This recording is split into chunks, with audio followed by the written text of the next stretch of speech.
কাল মহান বিজয় দিবস, জাতির বীর সন্তানদের শ্রদ্ধা জানাতে প্রস্তুত জাতীয় স্মৃতিসৌধ। হাদির বিদেশে চিকিৎসায় যত টাকা লাগবে দেবে অর্থ মন্ত্রণালয়, জানালেন অর্থ উপদেষ্টা। এবং নির্বাচন নিয়ে কোনো শঙ্কা নেই, বললেন প্রধান নির্বাচন কমিশনার।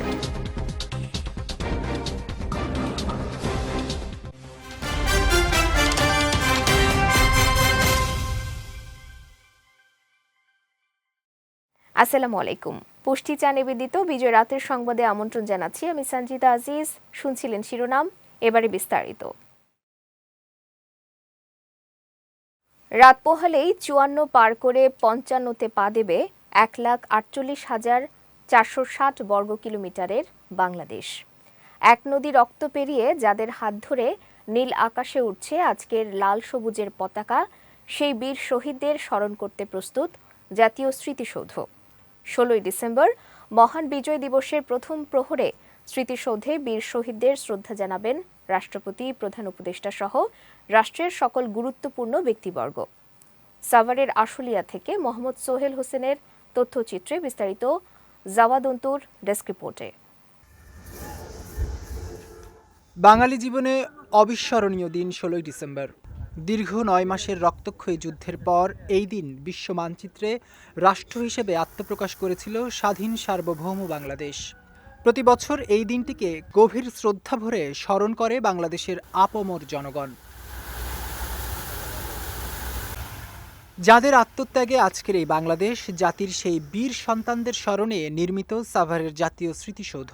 প্রতি বছর বিজয় দিবসের প্রথম প্রহরে স্মৃতিসৌধে ফুল দিয়ে মহান মুক্তিযুদ্ধের শহীদদের প্রতি শ্রদ্ধা জানান রাষ্ট্রপতি সহ রাষ্ট্রের সকল গুরুত্বপূর্ণ ব্যক্তিত্বরা। 16 ডিসেম্বর ঘিরে তাই প্রতি বছরই স্মৃতিসৌধে চলে সৌন্দর্য বর্ধনের কাজ। এবারও গণপূর্ত বিভাগের কর্মীদের কয়েকদিনের অক্লান্ত পরিশ্রমে নতুন রূপ ধারণ করেছে স্মৃতিসৌধ প্রাঙ্গণ। লাল সবুজের আভায় সেজেছে পুরো স্মৃতিসৌধ এলাকা। শেষ হয়েছে ধোয়া মোছা ও রং তুলির কাজ। এখানে ধোয়া মোছার কাজ চলিতেছে, এখানে পরিষ্কার পরিচ্ছন্নতার কাজ চলিতেছে, এখানে রং তুলির কাজ চলিতেছে। 16 ডিসেম্বর উপলক্ষে আমরা এখানে সাভার জাতীয় স্মৃতিসৌধে ফুলের কাজ করতেছি, ফুলের চারা লাগাইতেছি। ধোয়া মোছা, ঘাসে পানি দেওয়া, ঘাস কাটা, বিভিন্ন রকম কাজ করতেছি এখানে। রাস্তাগুলোর মধ্যে ওই গ্যালারির ভিতরে, তারপরে ওই রুমের ভিতরে যে রিপেয়ারিং রংগুলো আছে ওগুলো করতেছি, তারপরে গেটের রং করতেছি। বিজয় দিবস উপলক্ষে প্রতি বছরে আমরা এই রং তুলির কাজ করি, তো তাই এবছরও আমরা আসছি, কাজ করতেছি।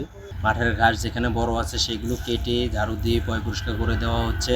অন্যান্য বছরের তুলনায় বিজয় দিবস উপলক্ষে এবার স্মৃতিসৌধকে সাজানো হয়েছে নতুন আঙ্গিকে। ইতোমধ্যেই রাষ্ট্রপতি, প্রধান উপদেষ্টা সহ দেশের আপামর জনসাধারণের শ্রদ্ধা নিবেদনের জন্য পুরোপুরি প্রস্তুত জাতীয় স্মৃতিসৌধ। এবছর নিরাপত্তার জন্য নেওয়া হয়েছে সব ধরনের ব্যবস্থা। আমরা যারা দায়িত্বপ্রাপ্ত নিরাপত্তা রক্ষায় এখানে যারা সদস্য রয়েছি, তারা যেন আমরা সঠিকভাবে দায়িত্ব পালন করতে পারি, সেখানে আমাদের জন্য এখানে আজকে আসা। তবে আপনাদের আশ্বস্ত করছি যে আমাদের এখানে নিরাপত্তার জন্য যা যা করণীয়, যে সমস্ত ব্যবস্থা নেওয়া হয়েছে সব সঠিকভাবে সম্পন্ন করা থাকবে। ইনশাআল্লাহ আমরা সার্বিক নিরাপত্তার দায়িত্বে থাকবো। মহান বিজয় দিবস উপলক্ষে মহামান্য রাষ্ট্রপতি, মাননীয় প্রধান উপদেষ্টা এবং উপদেষ্টা মণ্ডলী সহ অন্যান্য বৈদেশিক কূটনৈতিকবর্গ এবং বিভিন্ন কর্তৃপক্ষগণের স্মৃতিসৌধে শ্রদ্ধা নিবেদন উপলক্ষে ইতিমধ্যে স্মৃতিসৌধের রংকরণ, পরিষ্কার পরিচ্ছন্নকরণ, ফুল গাছ রোপণ, সিসি ক্যামেরা স্থাপন কাজ সম্পন্ন হয়েছে। বিজয় দিবস উপলক্ষে 9ম পদাতিক ডিভিশনের তত্ত্বাবধানে মোটরসাইকেল শোভাযাত্রার অনুশীলন সম্পন্ন করেছে বাংলাদেশ সেনাবাহিনী। 16 ডিসেম্বর প্রথম প্রহরে রাষ্ট্রপতি ও প্রধান উপদেষ্টার শ্রদ্ধা নিবেদনের পর সর্বসাধারণের জন্য উন্মুক্ত করে দেয়া হবে জাতীয় স্মৃতিসৌধ চত্বর। বিজয় টিভি নিউজ ডেস্ক। উন্নত চিকিৎসার জন্য ইনকিলাব মঞ্চের মুখপাত্র ও ঢাকা 8 আসনের সম্ভাব্য প্রার্থী শরীফ ওসমান হাদিকে সিঙ্গাপুর পাঠানো হয়েছে। দুপুর 1:55 হাদিকে বহনকারী এয়ার অ্যাম্বুলেন্স সিঙ্গাপুরের উদ্দেশ্যে রওনা দেয়। বিকেল 6:45 এয়ার অ্যাম্বুলেন্সটি সিঙ্গাপুরে পৌঁছায়।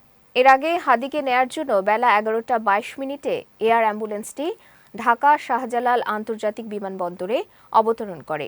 দুপুর 1:10 এভার কেয়ার হাসপাতাল থেকে শাহজালাল আন্তর্জাতিক বিমানবন্দরের উদ্দেশ্যে রওনা দেয় হাদিকে বহন করা অ্যাম্বুলেন্সটি। এদিকে হাদিকে এয়ার অ্যাম্বুলেন্সে তুলে দিতে সার্বিক ব্যবস্থাপনা ও বিমানবন্দরে উপস্থিত ছিলেন স্বাস্থ্য উপদেষ্টা, বিশেষ সহকারী ও স্বাস্থ্য সচিব। এর আগে গতকাল ওসমান হাদিকে উন্নত চিকিৎসার জন্য সিঙ্গাপুরে পাঠানোর ঘোষণা দেয় অন্তর্বর্তী সরকার। ভোট আয়োজনে নির্বাচন কমিশনের চাহিদা মতো অর্থ বরাদ্দ দেওয়া হবে। এক্ষেত্রে কোনো রিজার্ভেশন থাকবে না বলে জানিয়েছেন অর্থ উপদেষ্টা ডক্টর সালেউদ্দিন আহমেদ। আজ সচিবালয়ে ক্রয় সংক্রান্ত উপদেষ্টা কমিটির বৈঠক শেষে তিনি বলেন, একই দিনে জাতীয় নির্বাচন ও গণভোট হওয়ায় এবার বাজেট বাড়বে। নির্বাচন কমিশন থেকে চাহিদাপত্র পেলে ব্যবস্থা নেওয়া হবে। ইনকিলাব মঞ্চের ওসমান হাদির বিদেশে চিকিৎসার বিষয়ে উপদেষ্টা জানান, এ বিষয়ে অর্থ সংকট হবে না, মন্ত্রণালয়ের নিজস্ব বাজেট থেকে বরাদ্দ দেওয়া হচ্ছে। উপদেষ্টা আরও জানান, $6 বিলিয়ন ঋণ শোধ করেছে অন্তর্বর্তী সরকার। নির্বাচনী পরিবেশ স্বাভাবিক আছে, স্পর্শকাতর জায়গায় নিরাপত্তা বাড়ানো হবে বলেও জানান অর্থ উপদেষ্টা। নির্বাচন কমিশনের ব্যাপার, এটা আমরা নির্বাচনটা বেঁধে ধরে বলবো না এত পাঠান, কারণ ওদের যা যা লাগবে ওদের পুরা লজিস্টিক, তারপর অন্য যত এসে আছে ওদের সাপোর্টিং অনেক লোকজন তো কাজ করবে ইলেকশনের জন্য। তো ইলেকশনের দিন, গণভোটের দিন বহু লোক থাকবে, তাদের জন্য খরচ ওটা ওরা দেবে, ওটার ব্যাপারে আমাদের কোনো রিজার্ভেশন নাই, ওটা ওরা দেবে। তখন আমরা যাচাই না আমরা যত শুনতে দেবো। হাদির জন্য না, আমরা ঠিক হাদির জন্য যখন বলেছে যে বাইরে পাঠানো হবে, তো অবভিয়াসলি টাকার ইনভলভ। আর অর্থমন্ত্রী থেকে আমরা বলেছি যে আমরা যাই লাগে হেলিকপ্টার নিতে হবে, মানে এয়ার বাসে, কিন্তু লাকিলি অর্থ মন্ত্রণালয় তাদের নিজস্ব বাজেট থেকে দিচ্ছে, পরে হয়তো আমরা হিসেবে করবো। তো এই ব্যাপারে কোনো দ্বিধা ছিল না। যখন ডিসিশন নিয়েছে বোর্ড, যখন বলেছে, তখন immediately government took it up, এবং অর্থমন্ত্রীর মতামত চেয়েছে, আমরা বলে দিয়েছি যে কোনো সময় আমরা হিসেবে করবো। ওসমান হাদির ওপর গুলি চালানো বিচ্ছিন্ন ঘটনা হিসেবে দেখছে নির্বাচন কমিশন। প্রধান নির্বাচন কমিশনার AMM নাসির উদ্দিন বলেন, নির্বাচন নিয়ে কোনো শঙ্কা নেই, তবে সবার সহযোগিতা ছাড়া সুষ্ঠু নির্বাচন আয়োজন সম্ভব নয়। সকালে রাজধানীর গুলশানে ইউথ ভোটার অনুষ্ঠান উদ্বোধনের পর তিনি এসব কথা বলেন। সিইসি বলেন, ইসির একার পক্ষে সুষ্ঠু, নিরপেক্ষ ও বিশ্বাসযোগ্য নির্বাচন আয়োজন সম্ভব নয়। এক্ষেত্রে সকলের সহযোগিতা প্রয়োজন। এ সময় সব ধরনের দুশ্চিন্তা মাথা থেকে ঝেড়ে ফেলার আহ্বান জানান প্রধান নির্বাচন কমিশনার। ভোটের সময় আইন শৃঙ্খলা পরিস্থিতি যেন ঠিক থাকে সে বিষয়ে আইন শৃঙ্খলা রক্ষাকারী বাহিনীকে নির্দেশনা দেওয়া হয়েছে বলেও জানান সিইসি। ইলেকশন হবে ইনশাল্লাহ, সবাইকে সাথে নিয়েই হবে, সবার সহযোগিতা নিয়েই হবে, এ ব্যাপারে কোনো শঙ্কা নেই। যাই আসুক না কেন, যত ধরনের দুশ্চিন্তা আপনাদের মাথায় আসুক না কেন, দুশ্চিন্তা মাথা থেকে ঝেড়ে ফেলুন। নির্বাচনের জন্য প্রস্তুতি নিন আপনারা সবাই মিলিয়ে, যাতে একটা সুন্দর নির্বাচন আমরা করতে পারি। আইন শৃঙ্খলা অবনতি সুষ্ঠু পথের বাধা কিনা? আইন শৃঙ্খলা অবনতি হলো কোথায়? একটু মাঝে মধ্যে দুই একটা খুন খারাপি হয়, যে হাদির একটা ঘটনা হয়েছে, আমরা এগুলো বিচ্ছিন্ন ঘটনা বলে মনে করি। এই ধরনের ঘটনা তো সবসময় ছিল। আগে কি আহসানুল্লাহ মাস্টার খুন হয় নাই? এরকম তো অনেক আগে হয়েছে, ঘটনা তো অনেক আছে। আমাদের কিবরিয়া সাহেব, যে ফরমার ফরেন মিনিস্টার কিবরিয়া সাহেব খুন হন নাই? ইলেকশনে এই ধরনের ঘটনা হয় বাংলাদেশে, এগুলো নতুন কিছু না। ইনকিলাব মঞ্চের মুখপাত্র শরীফ ওসমান হাদিকে হত্যা চেষ্টার ঘটনায় জড়িত প্রত্যক্ষ হামলাকারী ও পরিকল্পনাকারীদের গ্রেফতার সহ 3 দফা দাবি জানিয়েছেন ঢাকা বিশ্ববিদ্যালয়ের কেন্দ্রীয় ছাত্র সংসদের ভিপি সাদিক কায়েম। অবিলম্বে এসব দাবি বাস্তবায়ন না হলে স্বরাষ্ট্র আইন ও পররাষ্ট্র উপদেষ্টার পদত্যাগও দাবি করেছেন তিনি। বিকেলে 3 দফা দাবিতে স্বরাষ্ট্র মন্ত্রণালয় ঘেরাও কর্মসূচি ও স্বরাষ্ট্র উপদেষ্টা অবসরপ্রাপ্ত লেফটেন্যান্ট জেনারেল জাহাঙ্গীর আলম চৌধুরীর সঙ্গে বৈঠক শেষে গণমাধ্যম কর্মীদের সঙ্গে আলাপকালে তিনি এই দাবি জানান। আমাদের ভাই ওসমান হাদির উপর গুলিবর্ষণের সঙ্গে জড়িত প্রত্যক্ষ হামলাকারী, পরিকল্পনাকারী ও সহায়তাকারী সকল সন্ত্রাসীদেরকে গ্রেপ্তার করতে হবে। গোয়েন্দা সংস্থা সহ রাষ্ট্রের সকল সংশ্লিষ্ট অর্গানকে দ্রুত জবাবদিহির আওতায় নিয়ে আসতে হবে এবং যাদের গাফলতি প্রমাণিত হবে তাদের বিচারের মুখোমুখি করতে হবে। একই সঙ্গে যারা এই হামলাকে সমর্থন জুগিয়েছে, হাদি ভাই এবং জুলাই বিপ্লবীদের হত্যাযোগ্য করে তুলেছে, সেই কালচারাল ফেসিসদেরকে সামাজিকভাবে বয়কট করতে হবে। এই সব ব্যবস্থা অনতিবিলম্বে দৃশ্যমান করতে হবে। এই দাবি অনতিবিলম্বে না মানা হলে এবং আইন শৃঙ্খলা পরিস্থিতি দৃশ্যমান পরিবর্তন না দেখাতে পারলে স্বরাষ্ট্র উপদেষ্টা, আইন উপদেষ্টা এবং পররাষ্ট্র উপদেষ্টাকে পদত্যাগ করতে হবে। আগামী ৭২ ঘন্টার মধ্যে ওসমান হাদির শুটার ফয়সাল ও মাসুদকে ফেরত না দিলে ভারতীয় দূতাবাস বন্ধের হুঁশিয়ারি দিয়েছেন ছাত্র অধিকার পরিষদের সভাপতি নাজমুল হাসান। সকালে ঢাকা বিশ্ববিদ্যালয়ের মধুর ক্যান্টিনের সামনে এক সংবাদ সম্মেলনে তিনি এই আলটিমেটাম দেন। প্রধান উপদেষ্টার মাঝে শেখ হাসিনার প্রতিচ্ছবি দেখতে পাওয়া যাচ্ছে বলেও মন্তব্য করেন ছাত্র অধিকার পরিষদের সভাপতি। শেখ হাসিনা যেমন খুন গুম করে তাদের পরিবারকে সান্ত্বনা দিত, ডক্টর ইউনূসও তাই করছে বলে উল্লেখ করেন তিনি। সংবাদ সম্মেলনে স্বরাষ্ট্র উপদেষ্টা ও প্রধান উপদেষ্টার বিশেষ সহকারী খোদা বক্সের পদত্যাগের দাবিসহ ৫টি দাবি উত্থাপন করা হয়। অনতিবিলম্বে স্বরাষ্ট্র উপদেষ্টা জাহাঙ্গীরকে পদত্যাগ করতে হবে। প্রধান উপদেষ্টার স্বরাষ্ট্র মন্ত্রণালয় সম্পর্কিত বিশেষ সহকারী খোদা বক্স চৌধুরীকেও পদত্যাগ করতে হবে। ৭২ ঘন্টার মধ্যেই ভারতের সরকারের প্রতি আহ্বান জানাবো, ৭২ ঘন্টার মধ্যেই ফয়সাল করিম মাসুদ এবং আলমগীরকে বাংলাদেশে প্রেরণ না করলে এবং বিএসএফ কর্তৃক যে ৪ জন নাগরিককে হত্যা করেছে তার যদি তদন্ত সাপেক্ষে বিচার না করা হয় তাহলে বাংলাদেশে ভারতীয় দূতাবাস বন্ধ করে দেওয়া হবে। জুলাই গণহত্যায় মানবতা বিরোধী অপরাধের মামলায় আমৃত্যু কারাদণ্ড পাওয়া ক্ষমতাচ্যুত প্রধানমন্ত্রী শেখ হাসিনা এবং সাবেক স্বরাষ্ট্রমন্ত্রী আসাদুজ্জামান খান কামালের সাজা বাড়িয়ে মৃত্যুদণ্ড চেয়ে আপিল করেছে রাষ্ট্রপক্ষ। এর আগে গত ১৭ নভেম্বর জুলাই গণঅভ্যুত্থানের সময় গণহত্যার দায়ে শেখ হাসিনা ও সাবেক স্বরাষ্ট্রমন্ত্রী আসাদুজ্জামান খান কামালের বিরুদ্ধে করা মামলার রায় ঘোষণা করে ট্রাইব্যুনাল ১। রায়ে তাদের বিরুদ্ধে আনা অভিযোগগুলো একীভূত করে একটি অভিযোগে শেখ হাসিনা ও কামালকে আমৃত্যু কারাদণ্ড এবং অন্য অভিযোগে মৃত্যুদণ্ড দেওয়া হয়। এর পরিপ্রেক্ষিতে আমৃত্যু কারাদণ্ডের শাস্তি বাড়িয়ে মৃত্যুদণ্ড চেয়ে আপিলের সিদ্ধান্ত নেয় প্রসিকিউশন। এ প্রসঙ্গে প্রসিকিউটর গাজী এম.এইচ. তামিম বলেন, তাদের অপরাধের গভীরতা ও নৃশংসতা বিবেচনায় মৃত্যুদণ্ডই হওয়া উচিত। প্রসিকিউশনের পক্ষ থেকে সাবেক প্রধানমন্ত্রী শেখ হাসিনা এবং আসাদুজ্জামান খান কামালের বিরুদ্ধে প্রদত্ত সেই আমৃত্যু কারাদণ্ডকে মৃত্যুদণ্ডে পরিণত করার জন্য আপিল বিভাগে অর্থাৎ সুপ্রিম কোর্টের আপিল বিভাগে একটি আপিল দায়ের করা হয়েছে। র্যাক সিরামিক্স বাংলাদেশ 2026-27 মেয়াদের জন্য তাদের ব্র্যান্ড অ্যাম্বাসেডর হিসেবে বাংলাদেশ জাতীয় ক্রিকেট ওয়ানডে দলের অধিনায়ক মেহেদী হাসান মিরাজের সঙ্গে চুক্তি নবায়নের ঘোষণা দিয়েছে। চুক্তি নবায়ন উপলক্ষে আজ ঢাকা রিপোর্টার্স ইউনিটির শফিকুল কবির অডিটোরিয়ামে সাইনিং অনুষ্ঠান ও সংবাদ সম্মেলন অনুষ্ঠিত হয়।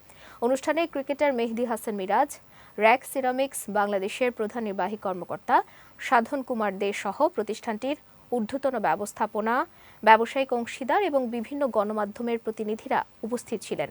এদিকে 2021 সাল থেকে র্যাক সিরামিক্সের সঙ্গে যুক্ত থেকে ব্র্যান্ডটির পারফরম্যান্স, ধারাবাহিকতা ও নেতৃত্বের প্রতীক হিসেবে নিজেকে প্রতিষ্ঠিত করেছেন মেহেদী হাসান মিরাজ।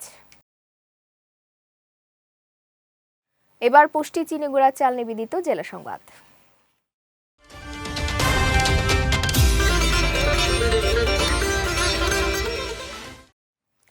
ঢাকায় ওসমান হাদির ওপর গুলিবর্ষণের ঘটনার পর সীমান্তে নিরাপত্তা জোরদারে দ্রুত ও সমন্বিত অভিযান চালিয়েছে বিজিবি।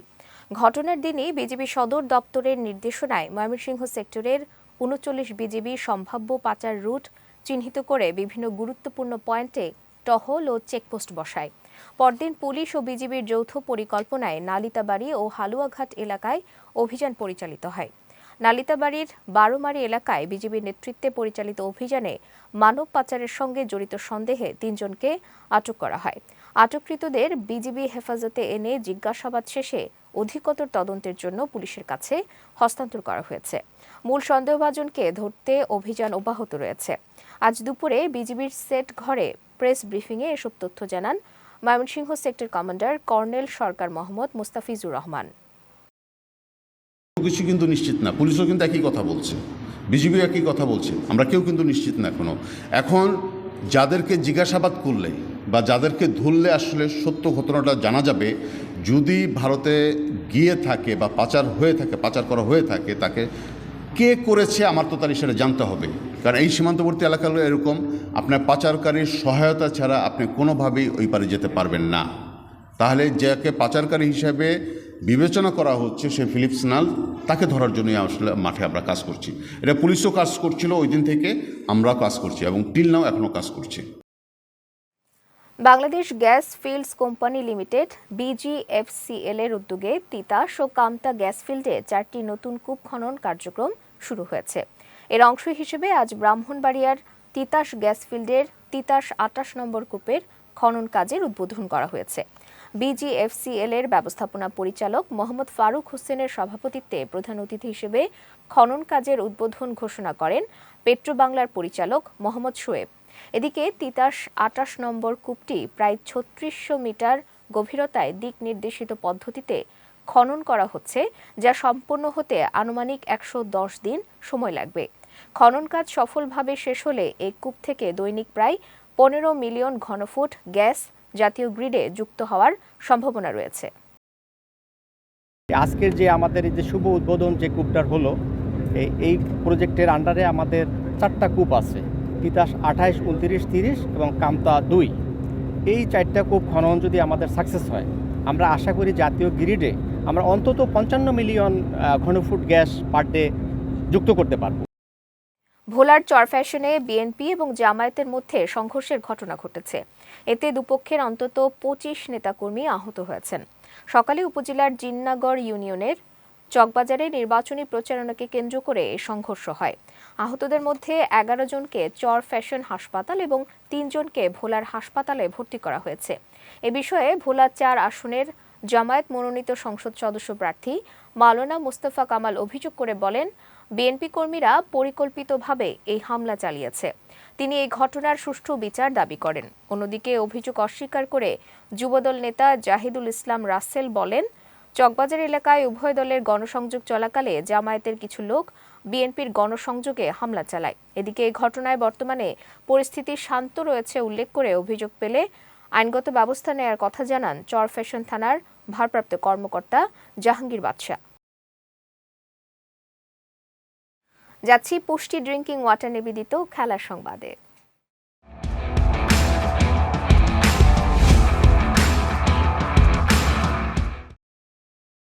পাকিস্তান সুপার লিগের 11তম আসরের উদ্বোধন ও ফাইনালের তারিখ ঘোষণা করেছেন পাকিস্তান ক্রিকেট বোর্ডের চেয়ারম্যান মহসিন নাকভি। 8 দলের ফ্র্যাঞ্চাইজি টুর্নামেন্টটি 2026 সালের 26 মার্চ শুরু হয়ে 3 মে শেষ হবে। এদিকে দেশটির গণমাধ্যমগুলো বলছে, PSL এর কারণে পাকিস্তান দলের বাংলাদেশ সফর পিছিয়ে যেতে পারে। আইসিসির ভবিষ্যৎ সফর সূচি অনুসারে 2026 সালের এপ্রিলে বাংলাদেশে টেস্ট, ওয়ানডে ও টি-20-র পূর্ণাঙ্গ সফরে আসার কথা পাকিস্তানের। কিন্তু পুরো এপ্রিল জুড়ে PSL এর ম্যাচ থাকায় আন্তর্জাতিক সূচিতে পরিবর্তন আসতে পারে। এই বিষয়ে বাংলাদেশ ক্রিকেট বোর্ডের সঙ্গে আলোচনা চলছে বলেও পাকিস্তানি সংবাদ মাধ্যমে জানানো হয়। 2026 সালের FTP-তে পাকিস্তান দলের বাংলাদেশের মাটিতে 2টি টেস্ট ও 3টি করে ওয়ানডে ও টি-20 খেলার কথা রয়েছে। স্প্যানিশ ফুটবল ক্লাব বার্সেলোনা কেনার জন্য আগ্রহ প্রকাশ করেছেন সৌদি আরবের ক্রাউন প্রিন্স মোহাম্মদ বিন সালমান। স্প্যানিশ গণমাধ্যমের দাবি, কাতালান ক্লাবটি কিনতে বা এর মালিকানা পেতে রেকর্ড 10 বিলিয়ন ইউরো বা বাংলাদেশি মুদ্রায় প্রায় 1,25,000 কোটি টাকা বিনিয়োগ করতে প্রস্তুত সৌদি আরবের ক্রাউন প্রিন্স মোহাম্মদ বিন সালমান।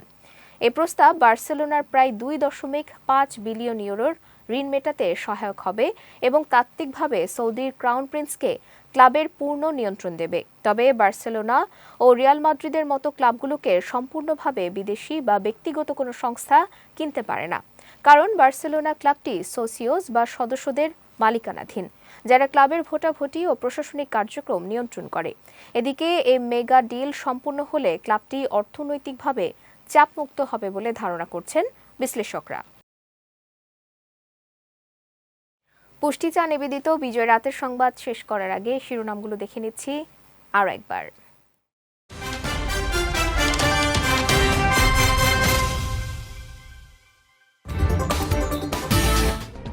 কাল মহান বিজয় দিবস, জাতির বীর সন্তানদের শ্রদ্ধা জানাতে প্রস্তুত জাতীয় স্মৃতিসৌধ।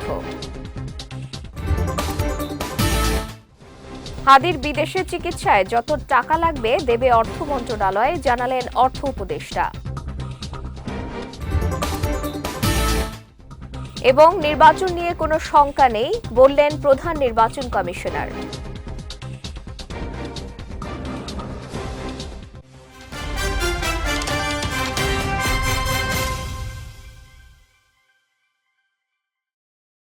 বিজয় রাতের সংবাদ শেষে আজকের মতো আমি সঞ্জিদা আজিজ আপনাদের কাছ থেকে বিদায় নিচ্ছি। আগামীকাল একই সময়ে নতুন সব খবর দেখতে চোখ রাখুন বিজয় টিভিতে। এছাড়াও আজকের বিজয় রাতের সংবাদের ভিডিও দেখতে পারেন আমাদের ইউটিউব এবং ফেসবুক পেজে। আমাদের ইউটিউব হলো youtube.com/bijaytvofficial এবং আমাদের ফেসবুক পেজ হলো facebook.com/bijaytvlimited। এতক্ষণ সঙ্গে থাকার জন্য ধন্যবাদ সবাইকে।